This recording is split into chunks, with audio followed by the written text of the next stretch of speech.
Hello, beautiful soul, and welcome to the Live Fully Now podcast with me, your host, Shannon Ryan.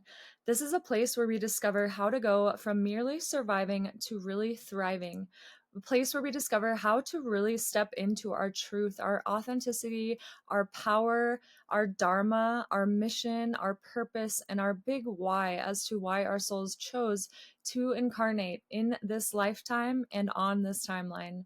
So, welcome. I'm so honored to be sharing with you what has come up for me this week. And really, my intention is to connect and to have conversations so that we can bring more awareness and connection and compassion to not only the collective, to each other, to the plants, to the animals, to our beautiful planet, Mama Gaia. So, welcome, welcome, welcome. And in today's episode, I am going to talk about the masculine and the feminine and how, really, in my opinion, this holds the key to really bringing balance and harmony back into the way of life and how this has gotten disrupted throughout the years and through the patriarchy. So, if you are just tuning in on audio, I want you to know that there are other options and you can watch this live on video on my YouTube channel. This is where you can find some amazing fashion, or so I like to think. Beautiful outfits, colors, fabrics, textures, and really all the brightest colors of the rainbow. And if you like this podcast and if something in you resonates or you feel called, please do hit the subscribe button or give me a rating and or share with people who you think may resonate or like this as well. Thank you, thank you, thank you. And without further ado, let's get started. All right, so as I said before, it is my belief that we have such deep wounding to the collective feminine and the collective masculine. And this is causing so much pain, so much separation, so much issues, so many problems, especially you can see it. And I have seen it in my own life in the dating scene recently, just how hard it is to be in resonance with the opposite sex. And it is my belief that this is a very deep core underlying problem that we need to really discuss and talk about so that we can get to the bottom of it and come back to that state of harmony, of balance, of co-creation, collaboration, and where we can really uplift and support one another.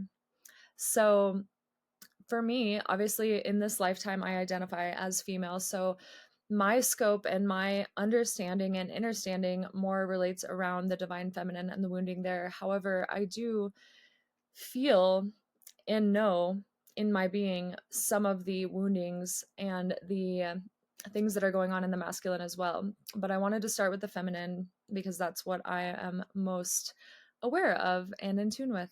So, the divine feminine, and I have felt this so deeply in my body, in my core recently, just this collective rage, like all of my lineages, all of my ancestors, all of the women before me, and not only that, but myself in previous lifetimes.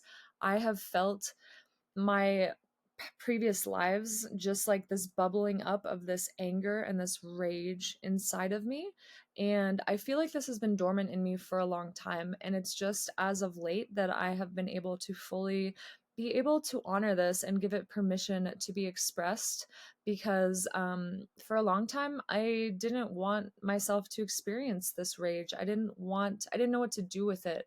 I wasn't comfortable feeling angry, or wasn't even necessarily sure why I was angry. I just knew I was in my body. And so if we think about it, back, I don't even know how many, I'd say probably less than 100 years ago, we as women were unable to work, unable to get paid the same amount.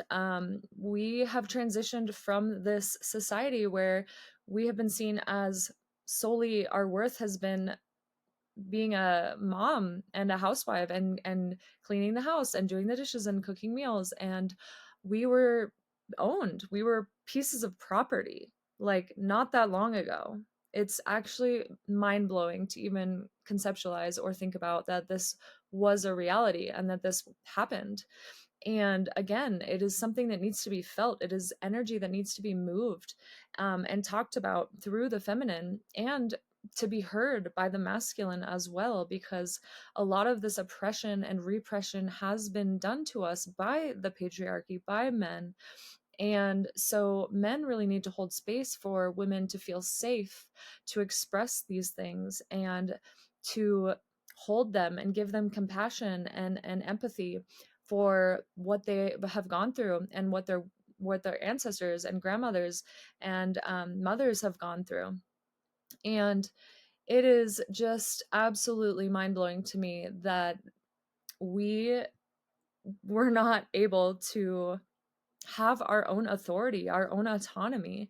We were literally viewed as property. We were enslaved to our husbands. And, if you look in other cultures, even these days now, in the Middle East, in Africa, in other parts of the world, even India, um, lots of the world is still working in this way, where women are seen as a lower class of human beings, where women are not allowed to leave the house, where women are sold to their husbands, and by the family, and not to mention all of the trafficking of women, and arranged marriages, and all sorts of crazy, crazy stuff. So recently, this really came through to me during a plant medicine journey, where I just felt this severe, significant rage just urging and bubbling through my body. And I had all of these recollections of previous lives, and the ones in which I was a woman, and how I was repressed. And the most impactful one was seeing myself as a witch, and literally being hung by my neck and lit on fire and burned for simply sharing my truth and my medicine and my healing and my wisdom to heal for the highest and greatest good of all beings. My gifts were viewed as witchcraft and negative black magic, and they were, to be honest, what it all revolves around is fear.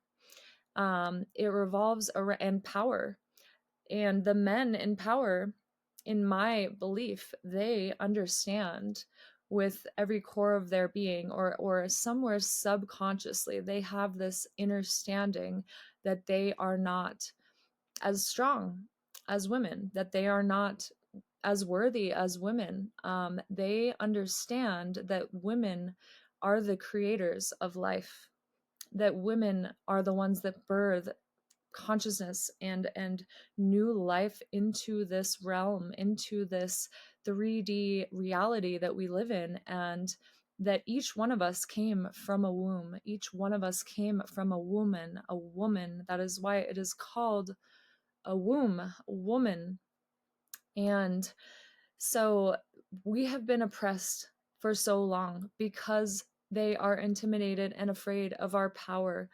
And it has been this fight for power for so long. And that is my belief as to why women have been oppressed, because the patriarchy fears women and their power, and fears that they will no longer be able to be wielders of the power and of the control if they allow women to be in their full truth, in their full power, in the full remembrance of their divinity, as the creatrixes of life itself.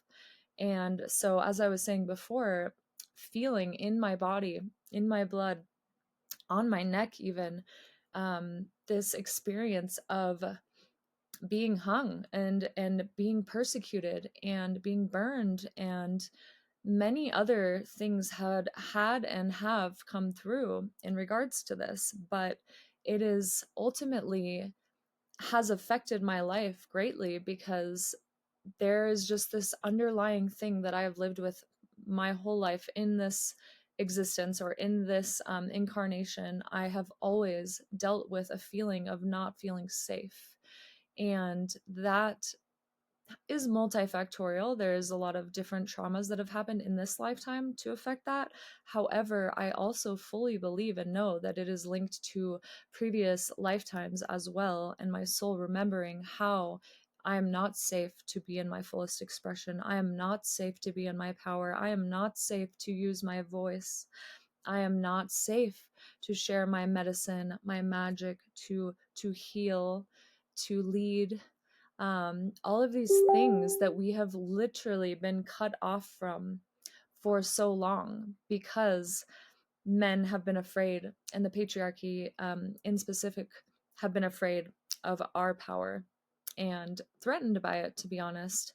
And so it's just been this really long journey of being repressed, of being told that you're too much, that you're dirty for desiring sex. I mean, not even to go into all of the things that have been done to women around sexual mutilation, of cutting off genitals so that they are not able to feel pleasure. I mean, this actually still happens in third world countries as well. And just so many things, so many ways in which women have been abused, misused, repressed, and just told that they should not and are not allowed to have an opinion or a voice, and that all they're good for is, you know, being a man's property. So that is how things evolved, and that is how it used to be, right? And so fast forward to today, and in today's world, in today's society, ever since women were made to earn the same amount of money as men and been seen as equal in the workforce, which we fought so hard for, we fought so hard to be seen, to be understood, to be valued in a man's world. And it was almost like we were second class citizens. And once we finally got that validation and that equality in the workplace, women went full masculine mode. Women went full ham, like, watch this. I'm going to show you what I can do. And I'm going to show you that I can outdo the man. I'm going to show you that I can work a 9 to 5, be a successful, top of the leader entrepreneur and a mom and a housewife and all the things, like wearing all of the hats, doing it all. It's almost like this vendetta, this need to prove themselves to the system, to men in general, for all of these years of being seen as not equal or not good enough. And so it is my opinion and belief that most women these days, especially women that are in the corporate world, the 9 to 5, the grind, the hustle, the struggle, they are in their masculine energy, most of them. And so if you think about having masculine men, you have men with the masculine energy. Obviously, women and men both have feminine and masculine energy at different constitutions. But women, in my opinion, are so over masculinized right now, and they think that that's what they want. They think that they want to be Miss Independent Woman and be this badass bitch that can do it all and make all the money and out earn their partner, and just basically show off and prove to them that they are a badass and that they're better almost. And really, I think women are, if they're honest with themselves and can really get out of that space and sit with themselves in silence, I would venture to guess that most of them aren't actually satisfied being in that energy. And I know this because I have been there. That has been one of my biggest lessons, has been shedding this layer of myself, which is this badass Miss Independent Woman that doesn't need a man, this hard exterior, this shell that just doesn't need anyone or anything and is going to do it all and be a boss at it. And yes, I can do that, of course. However, is that really fulfilling? No, it's not. And in fact, I have found that what that actually breeds is resentment, is irritation, is frustration, is disconnection, because most women genuinely do want to be in their feminine energy most of the time. The feminine energy is all about receiving, it is all about being, it is about letting go, and it is about sitting back and receiving, being open and ready to receive abundance, magic, miracles, all of the things. And the problem, at least that I have personally gone through in my life, which is what gives me perspective to this issue, is that we are this strong, independent woman, right? And then we have all of this resentment because we had to do it all on our own, right? When all we really wanted was a man to help us and provide for us, and to be that stable masculine energy to hold us and support us and be the ground for us to dance on and create from our beautiful, calm nervous system, from our really yummy, juicy, slow yin divine feminine energy, where we are fully supported and cared for and nurtured. And that is truly what is missing. And I think that a lot of women are not aware that this is even going on. And if they are aware of it, as I am, for example, it's the next level is almost like, okay, I'm aware of this, and I don't choose to be that really strong exterior, hard, masculine, badass type energy. However, can I really count on a man to be that space holder, to be in his divine masculine and to hold me and to allow me to create from this space of receiving, where the man is actually doing the giving? Because that is what the divine masculine is designed to do, to be the protector, to be in service to the feminine, to hold the feminine, to support the feminine, and to really just lift her up and worship her, really be the ground underneath her so that she can dance and express and play in her fullest expression. And the reality is that there's not a lot of men out there who can do that or who desire to do that. And that is because of the wounding of the divine masculine as well. And just this really hustle mentality, this new age dating world where people are viewed as commodities and again, property or trash that they can just pick up and throw away and get to the next one, use it, throw it away, go to the next one. Like, there is no accountability, um there's no substance there. It is so like you're shopping online and you just don't want the thing anymore and you just throw it away. And there's nothing in place that requires you to have good morals or values or be accountable to your actions, like there was back in the day when the way we met in real life was to be, most of the time we were introduced by a family member or a friend or somebody we were meeting in person, right? And if that man didn't treat you right, they would in turn, everyone in the village, in the town, would know that they were not a good man and that they were not to be trusted. And so it encouraged people to treat women right and to treat people right because they had that accountability. And that is just non-existent these days, which for me is why I really have chosen that the online dating world is really just not a place for me, because it is a space where there's so much desperation and just using people like commodities, and I don't subscribe to that. um and I won't ever, because I know my worth and I'm not willing to allow myself to be treated that way. And if that means for me to be alone, then that's okay. But also just being in this divine feminine energy of surrender, of trust, and knowing that I am and will receive exactly the person when I'm ready. And the more work I do on myself, the more ready I will be, and the more a vibrational match that I will be when that partner does manifest into my life. So it's really about that trust, that surrender, and that faith that everything is working out, and enjoying the ride, enjoying the process, and not trying to get too caught up in the journey or where you're going or trying to get anywhere, just really enjoying the moment and the here and the now.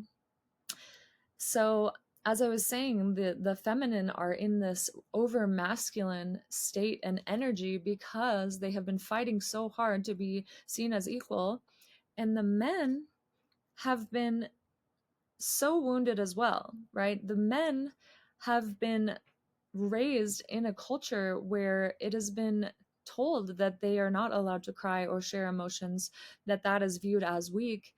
And that has really taken away that connection to the heart space, the vulnerability that so many women are seeking. And they are just terrified of women now, because the women are in their masculine, the women are making their own money, the women are having babies on their own, the women are buying houses on their own, they are doing everything on their own. And so now men are like, well, what do I do? What's my purpose? What am I supposed to be doing here? They don't feel valued, they don't feel respected, they don't feel worthy, because they aren't making as much money necessarily as their partner, and their partner doesn't need them. And that is really wounding, and that is really so painful for men to feel into and realize. So again, that's what's really going on, and I think a lot of men aren't aware of that either. And so what do? They put on their masks, they put on their armor and say, well, fuck that, I'm just gonna hook up with whoever I want, and I'm gonna just use and abuse them and just move from one to the next. And so therefore we get this dynamic where you have this masculine energy, this man who is not in his power, who has his armor on, who's cut off from his heart, from his soul, from his dharma, from his emotions, from his vulnerability, and therefore puts his armor on.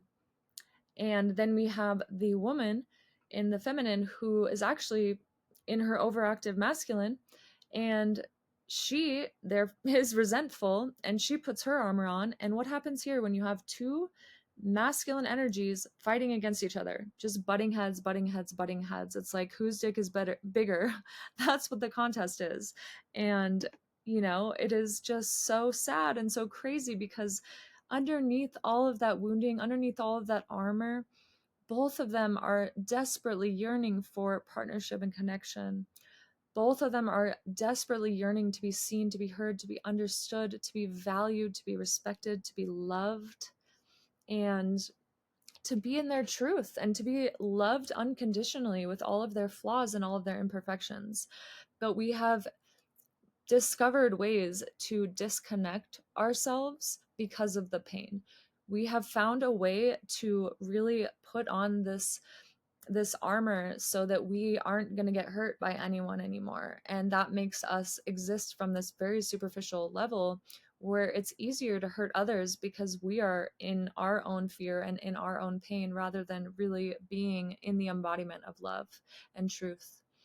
And so it is my belief that men need to be initiated, and same with women.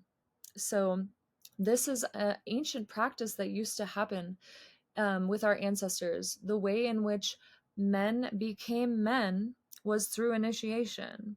They are meant to be, most of them, in the heteronormative way, men who identify as male. They need their warrior energy. That is why, in my opinion, most men who are in sports teams or in the military or even firefighters, they have this brotherhood where they're around men, and where they can fight and use their masculine energy to really bring out that warrior archetype, and feel that power and that strength and that connection and in the brotherhood. And this is what used to happen back in the day when, for example, a man or a young boy would cross over from adolescence into adulthood. He would go through initiation, where oftentimes they would paint themselves as warriors with like ox blood, and they would go with their father and their grandfather and with the bow and arrow, and do these rituals to really show that they are entering into a new stage and phase of life. This was something that gave the individual power, purpose, and really a lot of clarity on their direction and what they were doing in their life. And I think that that is a lot of what's missing today, too. We just are going through all of our ages, all of our phases of life with no initiations, with no honoring of the next stage that we're going into. And imagine if we were given these initiatory rites where at each phase or transition of our life, we were given this special ritual with the elders where we were honored and seen and appreciated and valued and really loved and witnessed by our community and by our family as we step into this new direction and this new phase of our life. It is so simple, but so powerful. I truly believe it is one of the biggest things that's missing these days because we are so lost. We're so confused as to what we should be doing and what direction our life is going in. And I truly do believe that this is part of the reason because we're not honoring the stepping into the power that each phase of life brings. And with women, same thing. Back in the ancient days with our ancestors, women would bleed together in tents. They would bleed onto the earth.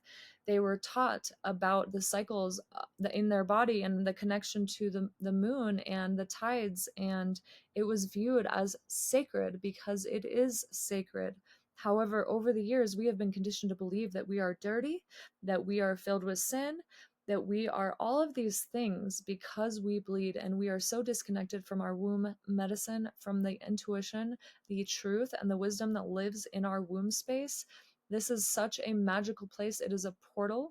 It is the space in which we take unmanifest realm consciousness and are the conduit and the channel to birth new life and new consciousness into a manifest form of the human body. It is so miraculous, and it really needs to be part of our teachings, part of our medicine, part of the way in which we are conditioned and believe through the teachings, because we are not taught the power of our womb. In fact, far from that.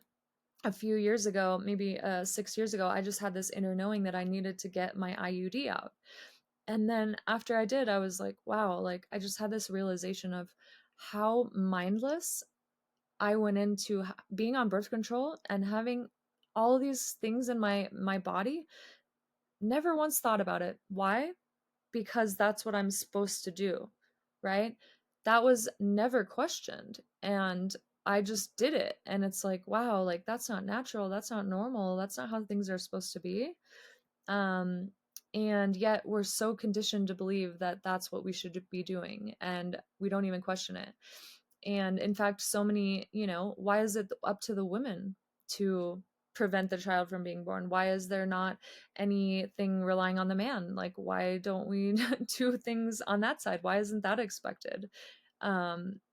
Again, it's falling on the woman and it's her responsibility. And just all of these things damaging her body throughout the process. And then not to mention all the shame and guilt that you carry for bleeding and being in this feminine form.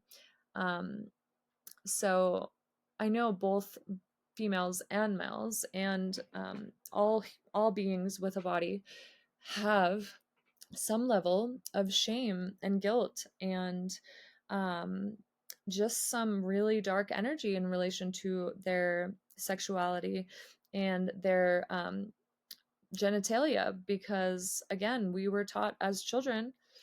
If you think about it, it's like when you're 2 or 3 and you're like, mommy, look at my arm, mommy, look at my penis, and it's like, oh no, Johnny, don't say that, don't touch that, that's bad.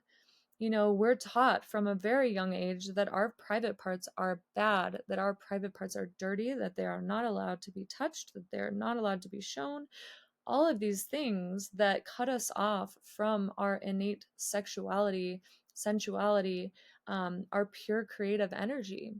And we really need to remember that this is not dirty. This is not something to be ashamed of. We were all born with genitalia, and we are all powerful, creative, sexual beings. And it is fully okay to be in your power when it comes to that, and to not feel any shame or guilt or dirtiness around it.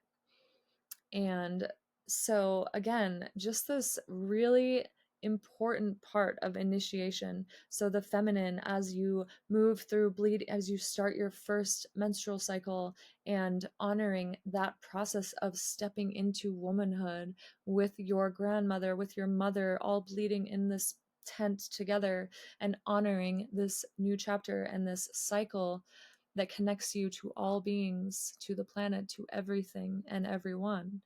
And again, as I said before, this is so important and it's so vital. And it is really part of my mission to bring these initiatory rites and rituals back into our culture today, because it is so vital for us to really step into our power and to remember our truth, our divinity, and to reclaim our sovereignty, really, and to fully connect to ourselves, to our bodies, to our hearts, and to the planet, and to the collective, and all things and all beings. So yeah, the masculine and the feminine, it is such a complicated, deep topic, and there's so many more things that I could continue to say about this, but I think that pretty much wraps up where I wanted to go in today's episode. I would love to hear any insights, any ideas that you might have in regards to this topic on how we can really get men back into their power, get women back into their power, and really redefine what those relationships look like, really redefine what the roles look like, and really get radically honest with ourselves and what we truly desire. Because I think that there's a lot of different things. For example, maybe a woman really does want to be this CEO executive. Maybe another woman wants to be the stay-at-home mom, the person who cooks and cleans. Maybe another wants to be a nomad and travel with her kid and work sometimes and be an entrepreneur on her computer. Like, there's so many different paths and ways to this. And all should be honored and respected, but really getting honest with yourself and not doing things out of obligation or because of resentment or to prove anything. Just really sitting with that and understanding what feels the best for you. We no longer have to compete in the workforce. We no longer have to try to prove that we're better than. We need to both, all of us as a collective, take off our armor, be present with our woundings, be honest with our true feelings, be willing to express our vulnerability, our heart space, our soul, be willing to get hurt. Because when we take our armor off, we're really opening our hearts, we're really opening that space to feel heartbreak, to be hurt. And I believe that that's why most people keep the armor on, because it's less painful potentially. But really, the beauty comes when we can love fully and be okay knowing that it might not be forever, and that's okay. It was here for a season, a reason, a lesson, and to fully embrace what that was. And yes, oftentimes it does lead to heartbreak, and yes, it is very painful. However, living with your heart open and knowing that feeling the level and the severity of heartbreak in some ways is such a beautiful experience, because it makes you feel so deeply. And that's what it is to be alive, being grateful for the full vastness of human emotions and feelings. And it reminds you that you're fucking alive. And how amazing is that? And how grateful are you for that? So that is my invitation, to really get honest with yourself and take your armor off. Open your heart, even if it means getting heartbroken. Be authentic, be genuine, and really be vulnerable and share your truth, even if it means you might get rejected as well. And my other invitation is to not live in fear, because so often we are creatures that seek comfort. We go away from pain and towards pleasure naturally. So, my invitation is to step out of fear and into love, and to live as the embodiment of love, because that is what you truly are. Thank you, thank you, thank you for sharing your time, sharing your energy, sharing your vibration, your uniqueness, your codes and keys, and just for showing up for yourself, for the collective, because it is my belief that really big changes come from changing ourselves and taking radical accountability for ourselves. And the more growth that we do and the more healing we do on ourselves, the bigger the ripple effect goes out into the collective. So I see you. I love you. I thank you for doing the work. This is not an easy path or an easy journey. It takes a hero to walk the path of the dark and the light, to be the alchemist, to be the transmuter of pain and suffering into light. And it takes immense courage and strength and bravery. So I honor you and I appreciate you for walking this path and really being willing to call yourself out on your bullshit and to get uncomfortable and to feel pain and to not always be going towards pleasure and just being okay with experiencing the uncertain, the unknown, and the uncomfortable. So I hope you have a beautiful day. Again, if you want to connect or talk deeper on this topic or anything, I would love to connect with you deeper. And my socials and ways to connect will be in the show notes. I look forward to hearing from you, and I hope you have a beautiful week. And until next week, all right, big love.